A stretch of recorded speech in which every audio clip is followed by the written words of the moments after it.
We now see a great deal of each other, I and Venus.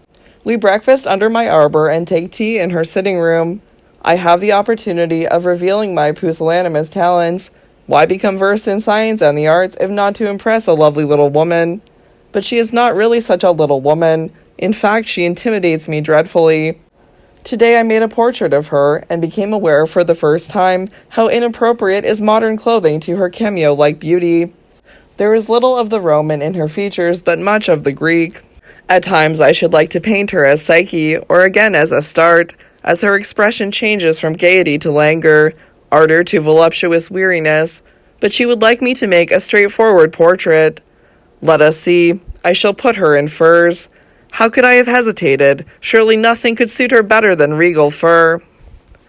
I was sitting with her yesterday, reading aloud from the Roman elegies. I laid the book aside and we conversed a little. She seemed enchanted and listened raptly to my every word, her bosom heaving. Or was I mistaken? The rain beat mournfully on the window pane and the fire crackled in the hearth as in midwinter. I felt so much at ease with her that for a moment I forget my fear at being in the presence of such a beautiful woman. I kissed her hand and she did not resist me. Then I seated myself at her feet and read a short poem I had written for her. Venus in furs. Rest your foot upon your slave, lady of fables, tender demon, your marble body reclining amid the myrtles and the aloes. And so on. This time I had indeed gone beyond the first verse, but in obedience to her wishes I gave her the poem, retaining no copy.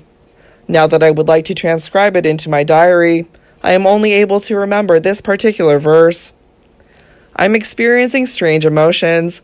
I do not think that I am in love with Wanda. At least I did not feel when we first met an overwhelming surge of passion. I am aware, however, that her truly divine beauty is working a magical spell on me. It is not a sentimental inclination, but a physical surrender that is coming over me gradually and inexorably. Each day I suffer more, but she does nothing but smile. Today she said to me suddenly, without provocation, "You interest me. Most men are so common, so lacking in verve and poetry, but there is a depth in you, an enthusiasm, and above all, a serious-mindedness that warm my heart. I could become attached to you." After a brief and violent rainstorm, we went to pay a visit to the statue of Venus. All around us the earth was steaming. Clouds of mist rose like the smoke of sacrificial offerings, and the fragments of a rainbow still hovered in the sky. The sparrows had reappeared in the dripping trees and were twittering and hopping from branch to branch in secret delight. The countryside was drenched with fresh odors. We could not cross the meadow, which was still under water, and we stood watching the reflection of the statue on its shimmering surface. A halo of gnats danced around the goddess's head. Wanda was enchanted by the scene, and since we could not sit on the damp benches, she gently leaned on my arm to rest. A sweet weariness had overcome her. Her eyes were half closed, and I felt the caress of her breath on my cheek. How I managed to pluck up the courage I do not know, but I took her hand in mine and asked, "Could you love me?" "Why not?" she replied, giving me a glance that was both serene and playful. I promptly knelt before her and buried my feverish face in the perfumed muslin of her gown. "Severin, this is indecent," she protested. But I took hold of her little foot and pressed my lips to it. "You are taking more and more liberties," she exclaimed. She disengaged herself and fled toward the house, leaving her adorable slipper in my hands. "Is this an omen?" I dared not approach her for the rest of the day, but toward evening, as I was sitting under my arbor, her charming red head peeped through the green foliage of the balcony. "Why do you not come up?" she called impatiently. I ran up the stairs, but on reaching the top, I felt my courage leave me and gave a timid knock on the door. She did not tell me to come in, but came to open the door herself and stood on the threshold. "Where is my slipper?" I want to," I stammered. "Go and fetch it, and we shall take tea together and chat." When I returned, she was busy making tea. I ceremoniously placed the slipper on the table and stood in a corner like a child waiting to be punished. I noticed that she was frowning slightly, and her mouth wore a severe and domineering expression that enchanted me. Suddenly she burst out laughing. "So are you really in love with me?" Yes, and it is making me suffer more than you can imagine. You are suffering? She laughed again. I was ashamed and mortified, but apparently without reason, for she then said, Why, I am good to you. I am very fond of you. She held out her hand and gave me the friendliest smile. Would you like to be my wife? Wanda looked at me. How can I describe that look? Slightly surprised and then a trifle mocking. How is it that you have suddenly become so bold? She asked. Bold? Yes, bold enough to ask someone to marry you, and me in particular. She pointed to the slipper. Have you already made a friend? But joking aside, do you really want to marry me? I do. Severin, this is a serious matter. I believe you are fond of me, and I of you. Better still, we find each other interesting, and there is no risk of our being bored together. However, as you know, I am a frivolous woman, which is why I take marriage very seriously. If I undertake something, I want to be sure of carrying it out, and I am afraid. No, this will wound you. I beg of you, be frank with me. Well then, frankly speaking, I do not think I could love a man longer than... She leaned her head gracefully to one side and mused. A year? Good heavens, no, a month perhaps. Even me? Yes, even you, or perhaps in your case, 2 months. 2 months? 2 months is too long.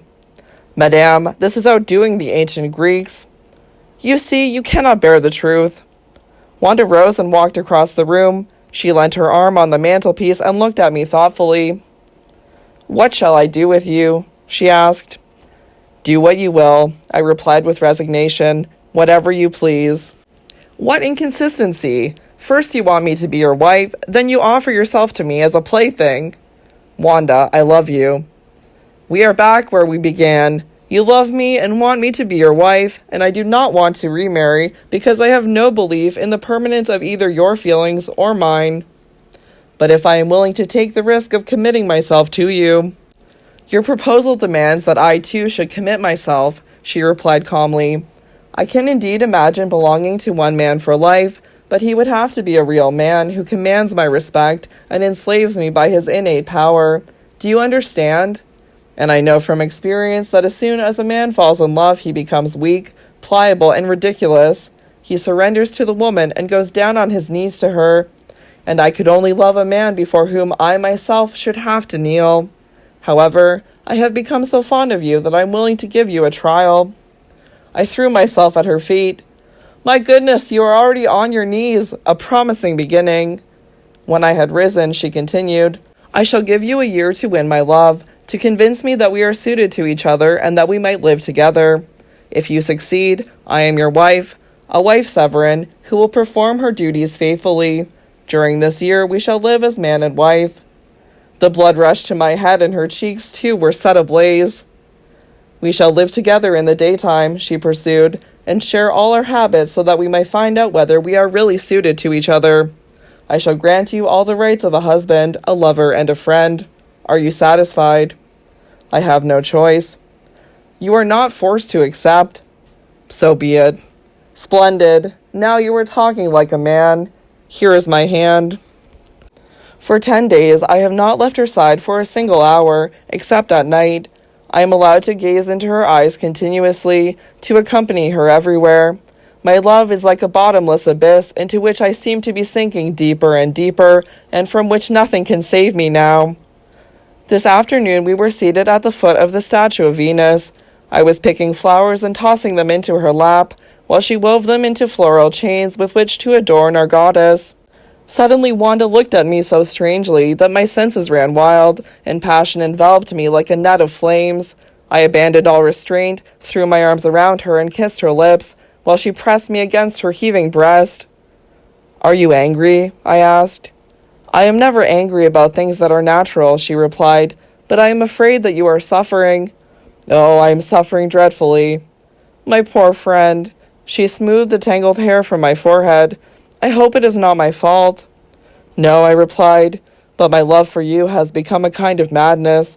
The thought that I could lose you, that I may well lose you one day, is a constant torture. But you do not even possess me, said Wanda, with the same vibrant look, both dewy-eyed and consuming, that had produced such a turmoil within me. She rose and with her small transparent hands placed a crown of blue anemones on the white stone curls of the statue. I could scarcely resist putting my arm around her waist. I can no longer live without you, oh beautiful woman. Only believe me, these are not just fine words. This is no mere fancy. I feel in the depths of my soul that my life is bound up with yours. If you leave me, I shall be lost. I shall perish utterly. But that will not be necessary, since I love you. She took me by the chin. You simpleton. But you will only be mine under conditions, while I belong to you unconditionally. Severin, this is all wrong, she said, in an almost frightened voice. Do you not know me yet? Do you absolutely refuse to know me?